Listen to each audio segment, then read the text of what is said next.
has been a strange year for movies. And a tough year for wokeness overall. 2023 was already a pretty bad year for wokeness. We'll see what 2025 brings, if wokeness can recover. Likely not, it won't. But Hollywood's Great Awakening has been released. Here's one of the most popular studio movies released. A wisdom New York academic and a titled red state outdoorsy type find themselves in power brought together in the workplace in a brief period of friction. Yeah, this is Twisters, the part of Twisters. Yeah, but a vision of Nathan strengthened by difference. Anything else? Oh yes, this is what. But yeah, Twisters may have played like a throwback of the 1990s, but also proved that this is one of the year's most commercially present films. Of course, the film didn't break even, obviously, because it didn't really resonate with international audiences, as well. The movie still did pretty well globally, okay? 365 million or something like that. But the movie didn't really do too well internationally, which is outside the US. Yeah, but the movie did pretty well in the US. A lot of good that did. Popular studio franchises grew and thrill and hectoring.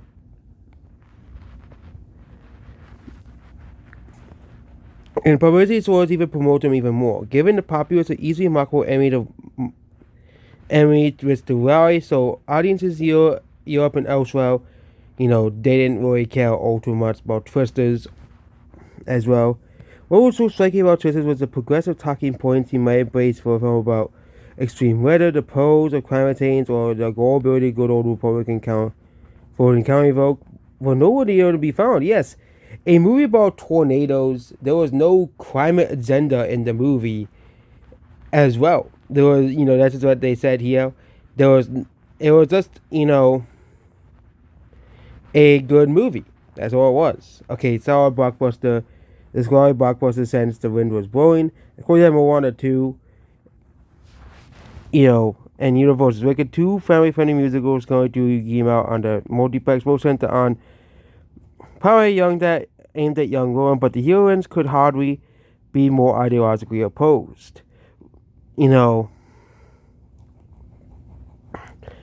So basically, Moana is a 2020s movie. Disparate multi-generations, a group of fellow islanders that quest to reunite Oceania's splintered tribes. And by contrast, Wicked is a resist all cost stage where Viola is proud and is porting her friendships, family bonds, clear prospects in the process. The latter approach which helped the Nazis stage version Wicked 1 billion hit was still striking a chord. It did do pretty well, especially in the US, but not really too well outside the US, obviously. The movie actually is not doing too well outside the US, for a major movie, but Disney, of course, with Inside Out 2, we had talked about this movie before. They basically made this movie, less gay because of Lightyear, and Strange World because those movies are huge flops. Maybe, Disney sort of actually told us about the movies instead of just saying, oh, look, there was a gay kiss in Lightyear, there's a gay couple in Strange World. Like, we don't know anything about this Strange World or this Lightyear movie, okay? I didn't see Lightyear, I didn't see Strange World, okay? I still didn't see Inside Out 2 either, but for most people, it must have been a turn on because this movie made $1.7 billion, globally, which, and what happened next, that Inside Out 2 became the biggest film of 2024 and the most successful animation ever released as well. You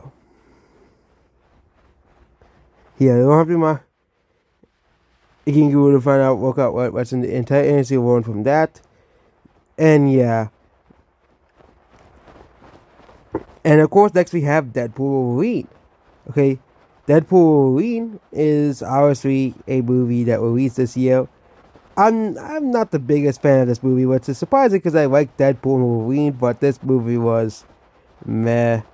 It was okay at most. I haven't really seen any of the quote-unquote bad movies of the year.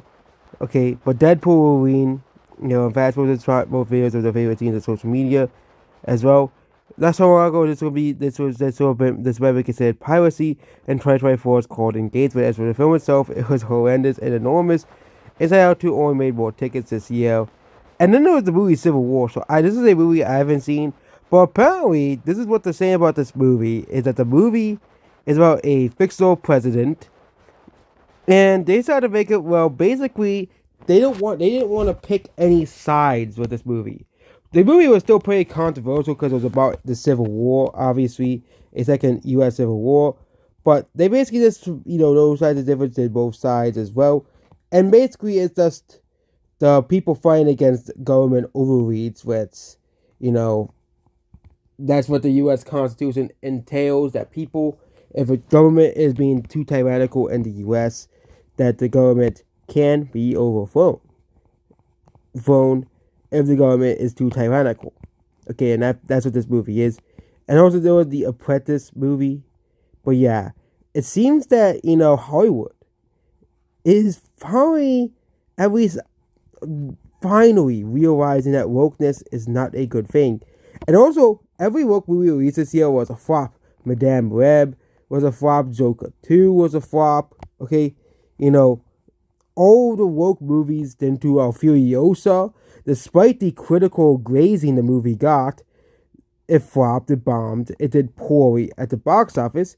It wasn't, let's continue. Godzilla did well. The movie Godzilla was not woke at all. Okay, and let's not forget the fact that, Kung Fu Panda 4 did well despite, not being well beloved by, movie critics. Guess what? Kung Fu Panda 4 was not woke.